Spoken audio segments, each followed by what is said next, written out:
tunnel road was empty in the dead of night. Only a narrow strip of asphalt, illuminated by my headlights.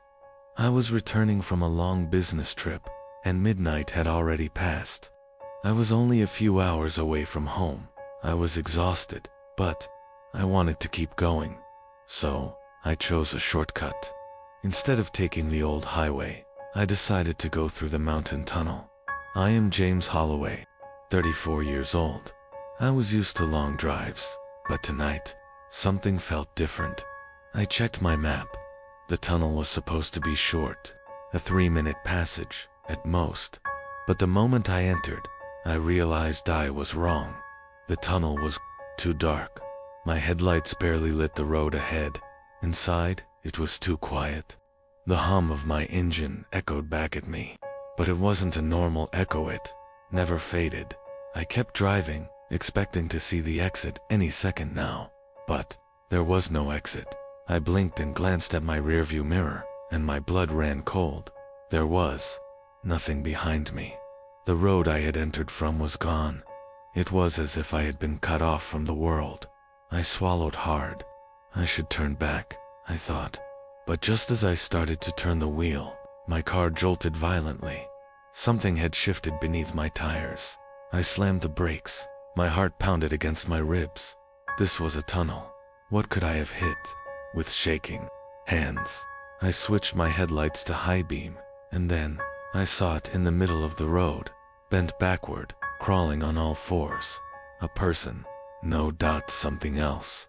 Its limbs were twisted at unnatural angles. Its head bent the wrong way, and it was looking at me. It had no eyes, but I knew it could see me. My foot pressed against the gas pedal. I tried to shift into reverse, but the gas wouldn't move. I slammed my foot against the brake. It wouldn't budge. I could do nothing but stare at the thing in front of me, and then it moved. Slowly at first, then rapidly. I turned on my hazard lights, squeezed my eyes shut. This isn't real. This isn't real. But when I opened them, it was gone. Instead, there was a passenger sitting in the front seat, beside me, and I felt its breath on my neck. Every muscle in my body froze. Slowly, painfully slowly, I turned my head, and I saw it, though it had no eyes.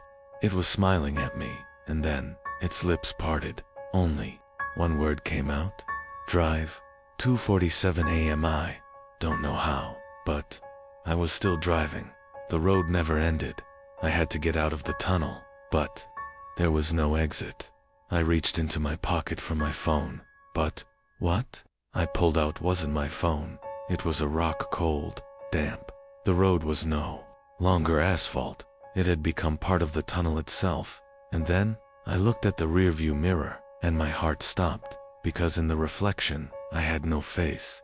Room 205, the journey had drained me. Midnight had passed, and I still had a long drive ahead. But my eyelids were growing heavy. Then, I saw a sign. Blue Pines Motel to 1 mile ahead. I hadn't seen a single building for miles. The road stretched endlessly through the forest, dimly lit by the occasional street lamp. I am Adam Westwood, 30 years old. Returning from a long business trip, my exhaustion had reached its limit. I couldn't keep driving. I pulled into the motel parking lot and stepped inside. The small reception area, it was disturbingly silent. The man at the desk didn't look up as he placed a key on the counter. Room 205, he said, but his lips didn't move. I froze. Had he actually spoken? But I was too tired to think straight. My voice was unsteady as I muttered, "Thanks," and grabbed the key. The room was dark and cold. Faint streaks of light seeped through the curtains. A small worn-out bed, a wooden nightstand, a door leading to the bathroom, and directly across from me, a large mirror. I took off my jacket, stealing a glance at my reflection. Something about it unsettled me. My reflection moved a fraction of a second too late. I shook the thought away. I was just exhausted. My mind was playing tricks on me. I kicked off my shoes and collapsed onto the bed. 1:23 a.m. My eyes grew heavier, And then, I woke up, but I wasn't in the same position. My legs were hanging off the side of the bed, as if I had shifted in my sleep. The clock still read 1:23 a.m. I reached for my phone. The battery was dead. I sat up. The room looked exactly the same, but I could feel it. Something had changed. I turned to the mirror, and my heart nearly stopped, because my reflection was still lying on the bed. My breath caught in my throat. I swallowed hard and blinked. It had to be my imagination. But then, my reflection opened its eyes. It looked at me, and then, slowly it smiled. 1:23 a.m. stumbled backward. This wasn't possible. I turned to the door. I had to get out, but the door was locked. Locked? I hadn't even locked it when I entered. The bathroom door was slightly open. I hesitated, then stepped closer, and inside, I saw someone.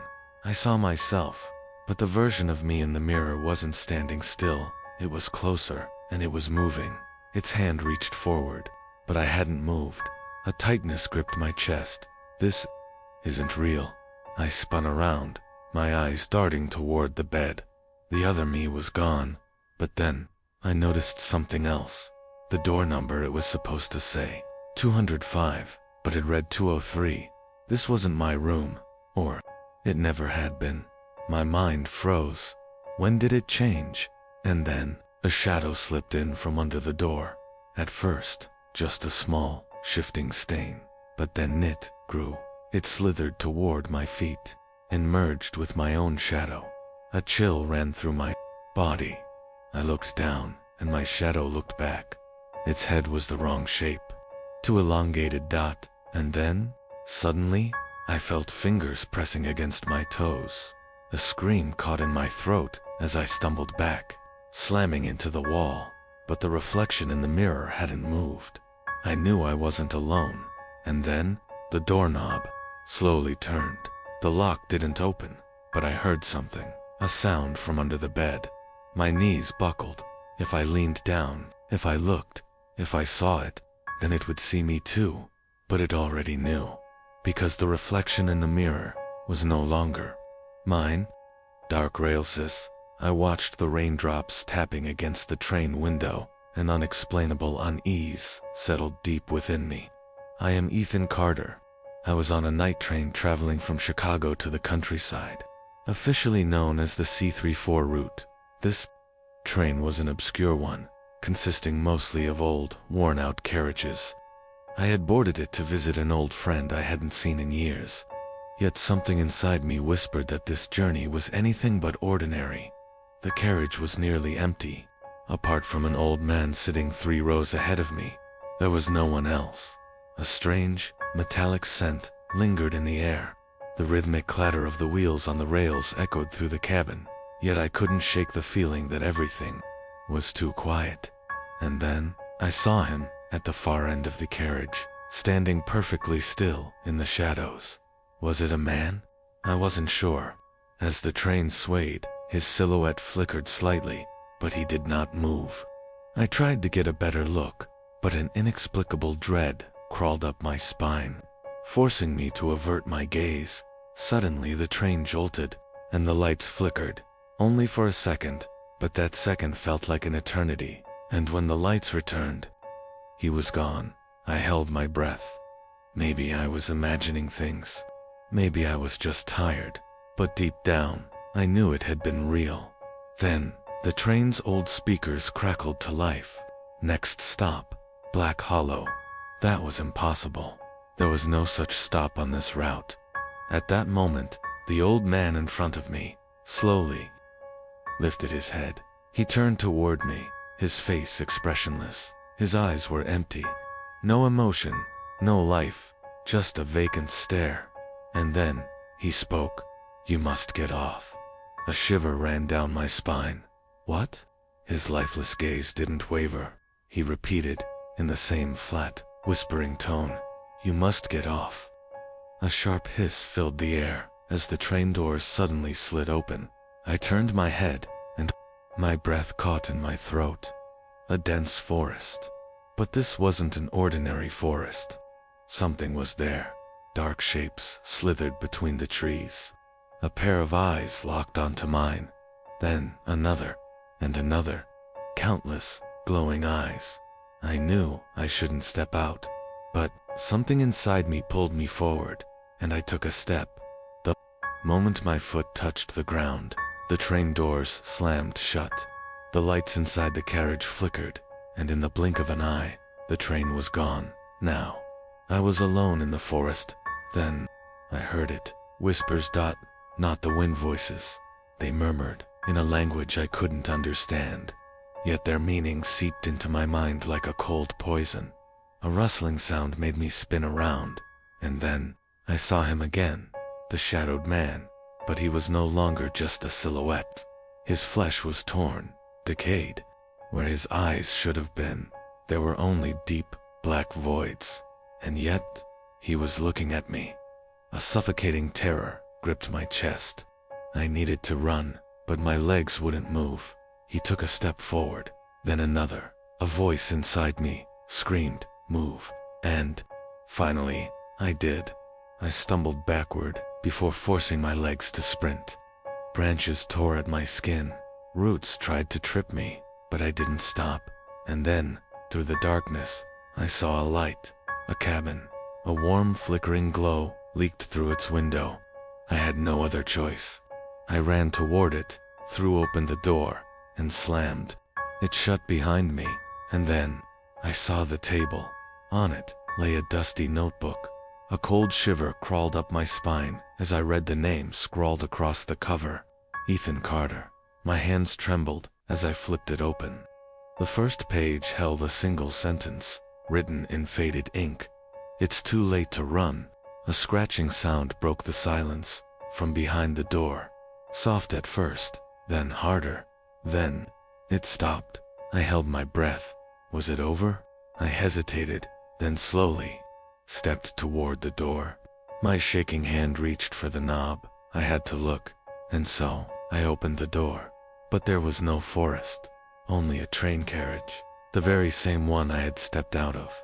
But this time, the seats were full, and every single passenger had my face. It hit me all at once. The train never stopped. I never got off, and I never will. From the depths of starless night, in the middle of the ocean, other than the monotonous hum of the engine, there was no sound. I stood on the open deck of the ferry, the wind lightly tugging at my jacket. I am Nathan Ellis, 32 years old. Returning from a long business trip, I had managed to catch the last ferry. My destination was a small town, a few hours from the shore. The ferry wasn't large. Inside, there were a few rows of seats, a small cafeteria, and only a handful of passengers. Everyone was silent. It was as if nobody wanted to be here. I didn't want to be here either, but I didn't know why. There was an unease inside me, something I couldn't quite name. After some time, I decided to go below deck, to the passenger area. The air felt heavy, stale. About 10 people sat scattered throughout, none of them speaking. My eyes landed on a man sitting at the very back. He wore a black coat, his head slightly bowed. He wasn't moving. He looked lifeless, yet he was breathing, as if he had been sitting there for a very long time. Then, a woman let out a hoarse cough, but the sound was so unnatural that I wasn't sure it even belonged to a person. I leaned slightly to the side.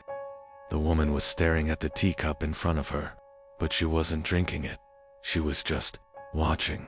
After a few moments, she tilted the cup slightly to the side, and then, the liquid inside began flowing in reverse, from the bottom to the top. I froze. Was I imagining this? But the woman didn't react. She just kept staring, completely still. I stood up, deciding to step outside for some fresh air. But just as I reached the stairs, the ferry's engine cut off for a moment. Everyone lifted their heads. That awful, suffocating silence fell over us, and then I felt something scrape against the hull from below. Something huge was moving beneath us, brushing against the metal. My stomach twisted. I looked around, searching for some kind of reaction, but no one said a word. Yet, their faces looked paler than before. The ferry's engine rumbled back to life, but the people weren't the same anymore. I looked back at the woman with the teed up, but now, her cup was empty.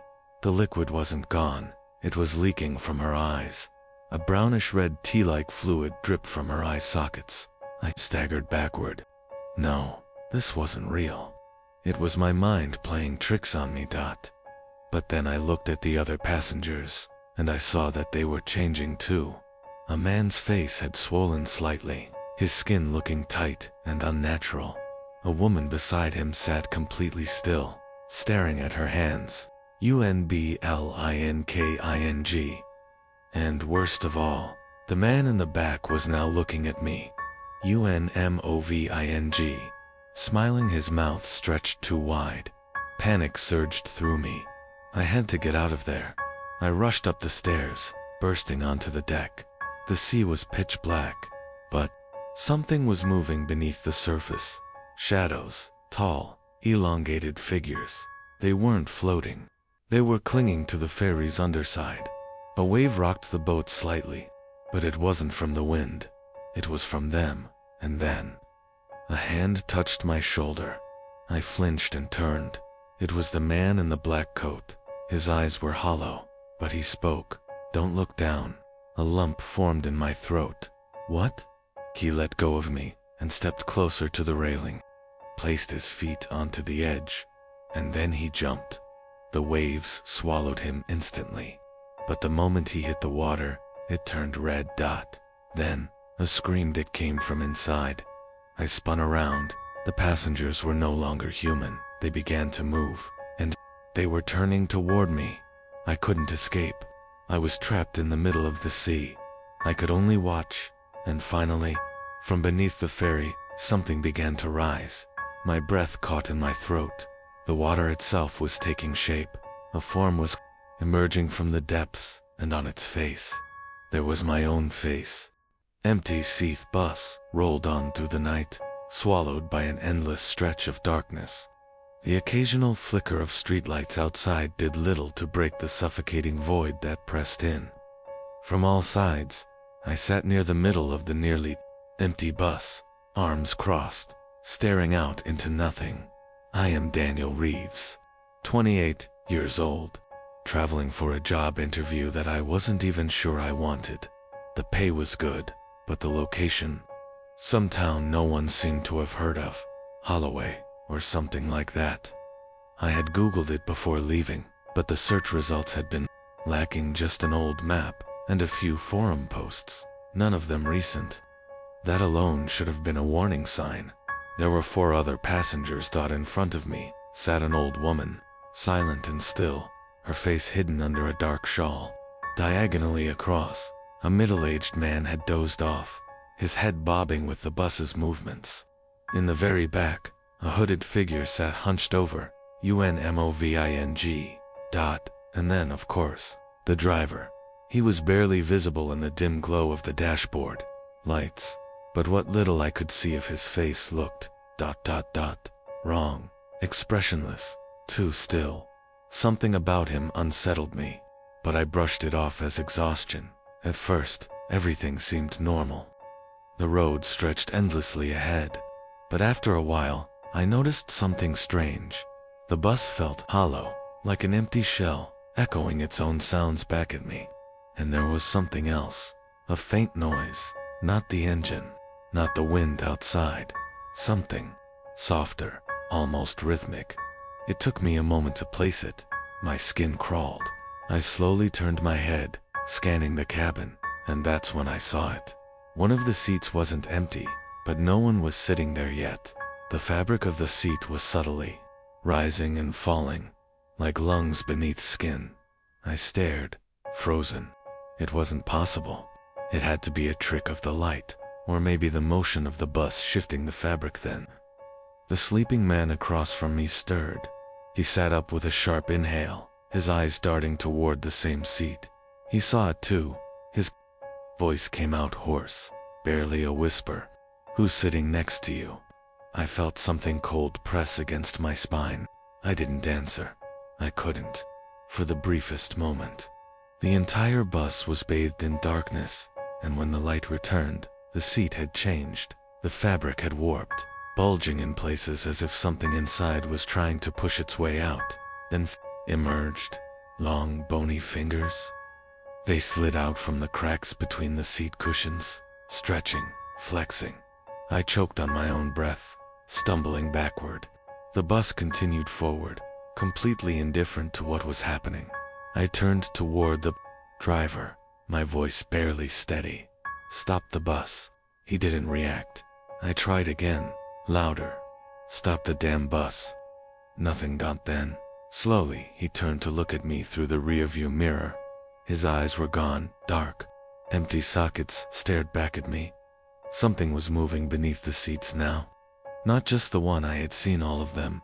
A shifting, writhing movement, as though something was waking up inside the bus itself.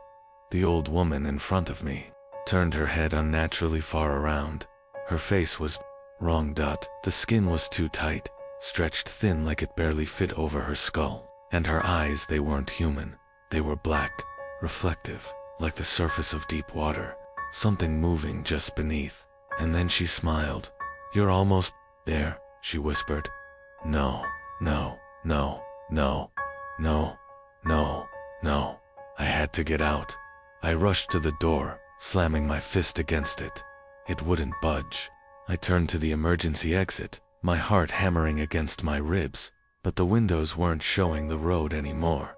They were showing faces pressed against the glass, stretching, shifting. Some were screaming. Others had mouths too wide, grinning with too many teeth. And then I heard it. It wasn't a voice. It was thoughts. Thoughts that weren't mine. "Stay. We need you. Stay. Be part of the road." The whisper grew louder, and then the seat next to me ripped open. A hand shot out, grabbing my arm. The skin was rough, leathery, like dried flesh.